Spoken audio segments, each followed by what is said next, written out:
gun owners, you may not have noticed, but the White House has made a move that has largely gone unnoticed.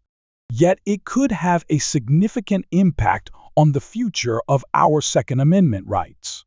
Why is this a significant development? Because it could alter the course of gun ownership laws overnight. The White House recently made a subtle but crucial change on its website that signals a dramatic shift in its approach to gun control.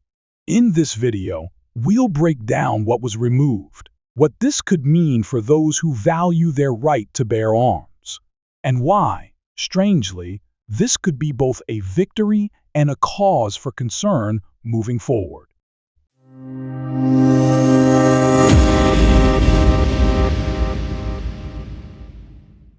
For the past few years, many of us have been closely monitoring the administration's efforts to introduce new gun control measures.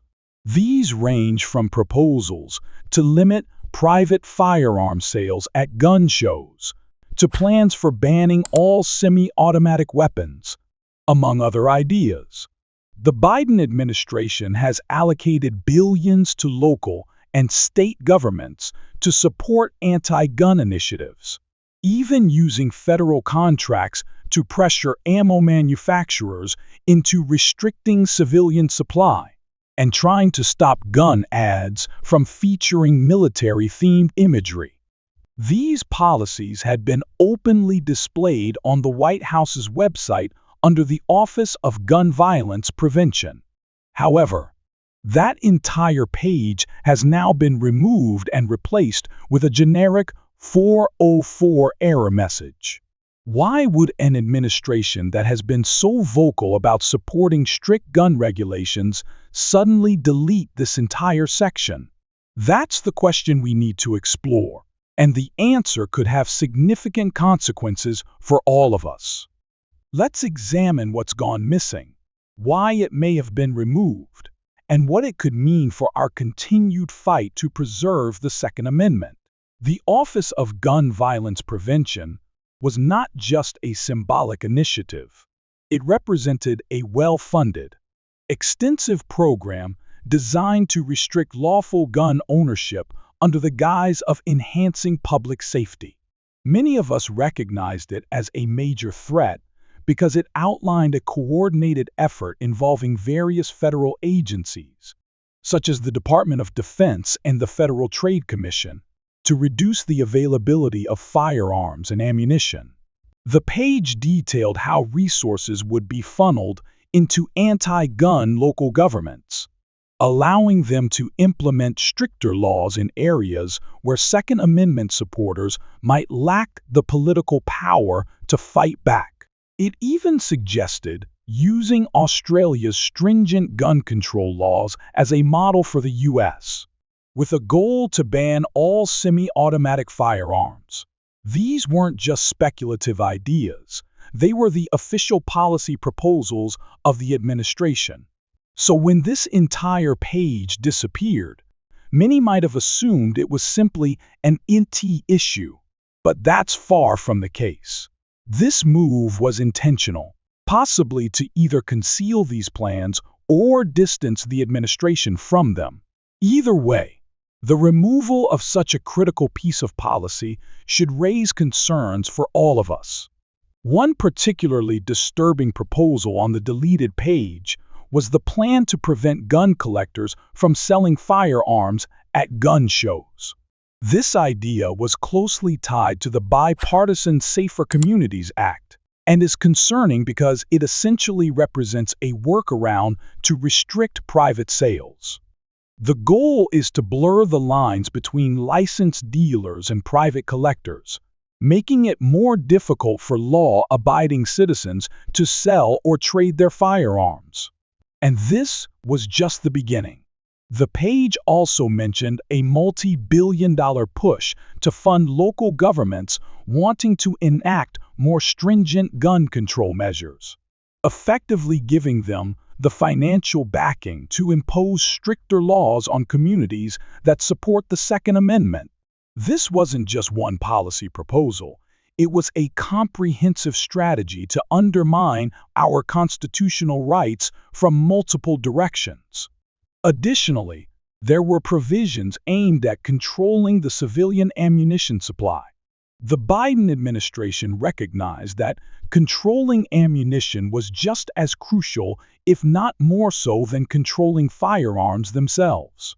Through federal contracts, they planned to pressure ammo manufacturers into limiting civilian access by conditioning government contracts on agreements to restrict ammo availability or impose specific pricing models.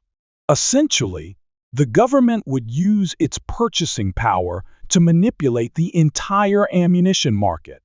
This was not some wild conspiracy theory. It was clearly outlined on the White House website for anyone willing to look closely.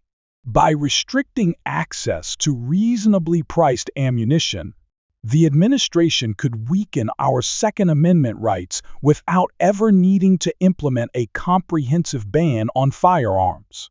It's a subtle yet effective tactic that has been used before, and we're relieved to see it removed from the site.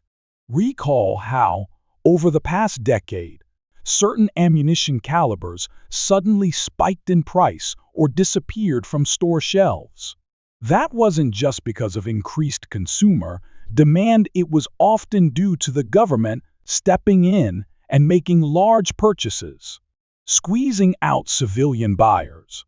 The page explicitly referenced such contracting practices, showing that the administration was prepared to use its power to manipulate the ammo market and curb civilian access. That's why this deletion is so significant. Additionally, the Federal Trade Commission was set to play a role in regulating firearm advertising. Many of us were shocked to learn that the FC would limit how companies advertise firearms, banning the use of military or tactical imagery. This would severely affect the marketing strategies of many firearm manufacturers, particularly those relying on brand recognition and live demonstrations at major events like SHOT Show. The White House guidelines stated that using a soldier or military equipment in advertisements would result in penalties. This kind of censorship not only affects gun sales, but shifts the public perception of firearms, portraying them solely as civilian tools with no legitimate defensive or tactical use, a narrative we reject. Another troubling aspect of the plan was the involvement of the Department of Defense.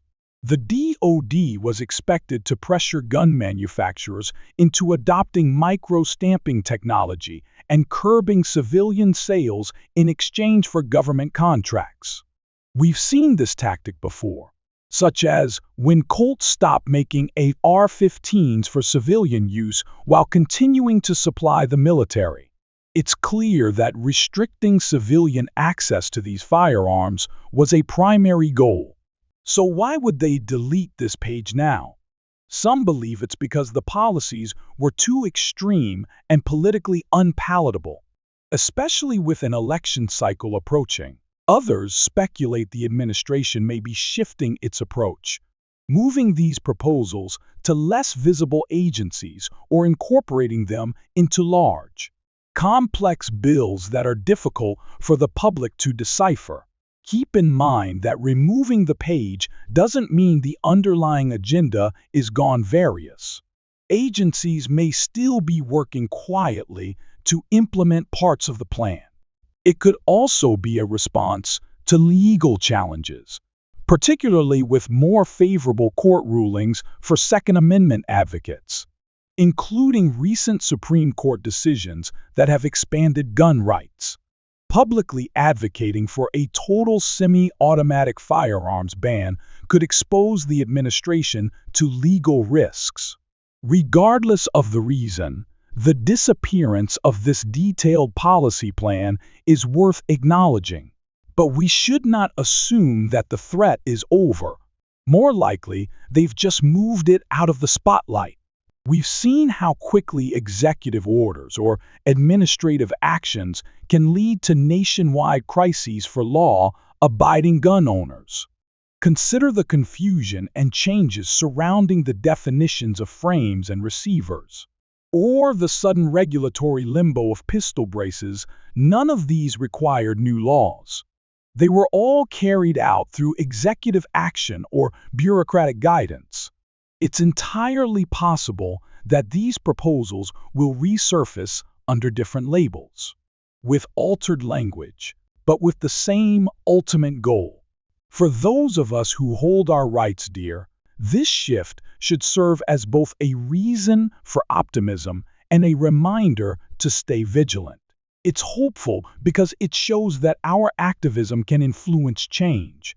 And perhaps the administration recognized that gun owners are more alert and organized than they anticipated, and that promoting these restrictions openly was detrimental to their cause.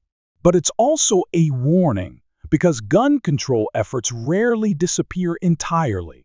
We've seen this pattern before. Unpopular policies are often pulled from public view, only to be reintroduced in a more fragmented form, often hidden in large appropriations bills or tied to public health initiatives. This tactic allows them to achieve their goals while minimizing public opposition. That's why it's critical to keep scrutinizing every piece of legislation and stay engaged. While the White House may appear less aggressive on the surface, we cannot afford to relax. We must track the funding, monitor local legislation, and keep the pressure on our elected officials. Every time these proposals are quietly withdrawn, it's a reminder of the behind-the-scenes efforts to undermine our rights without the public noticing. Now more than ever, we must unite to protect our right to bear arms. The Founding Fathers understood that the people's ability to defend themselves was key to safeguarding liberty. When large-scale efforts to chip away at this right arise, especially from the federal government, we must call them out and spread awareness. Just because a page disappears doesn't mean the threat has disappeared. It likely means the strategy has shifted. It's up to us to continue educating the public, reminding them that lawful gun ownership is a cornerstone of American identity and a shield against tyranny. The best way to counter these covert tactics is to stay engaged with pro-Second Amendment organizations, write to our representatives, and hold them accountable for their decisions. We should also support local and state initiatives that protect gun rights, as strengthening grassroots efforts makes it harder for federal mandates to override us. As we've always said, the Second Amendment is non-negotiable. Any effort to diminish it is something we must confront head-on. We should also consider the financial aspect of these policies. The White House had outlined billions in funding for local governments willing to implement stricter gun laws. With that funding now off the table, or at least no longer advertised, it could significantly impact whether local politicians continue to push those measures. Federal grants are often used as justification for unpopular regulations, and if the funding dries up, these local initiatives could lose momentum. However, we must remain alert. If they find new ways to rebrand or shift these funds, it might not be through a major announcement but buried deep within another bill or public health initiative. Staying informed is our first line of defense. We owe it to ourselves and future generations to remain actively engaged. The disappearance of this page signals that the battle is entering a new phase, but it's far from over. The White House may have removed its gun control blueprint from the public eye, but we must continue to stay vigilant. If anything, this move proves the power of collective action. Our ability to expose unconstitutional policies can force the administration to back down or shift to a lower profile. But the fight for our rights is ongoing. Let's keep educating ourselves, supporting one another, and speaking out whenever bureaucrats attempt to infringe on our freedoms. If you found this video useful, please like, share, and subscribe, and hit the bell icon for more updates. Let's stay strong for the Second Amendment. Thanks for watching, and God bless America.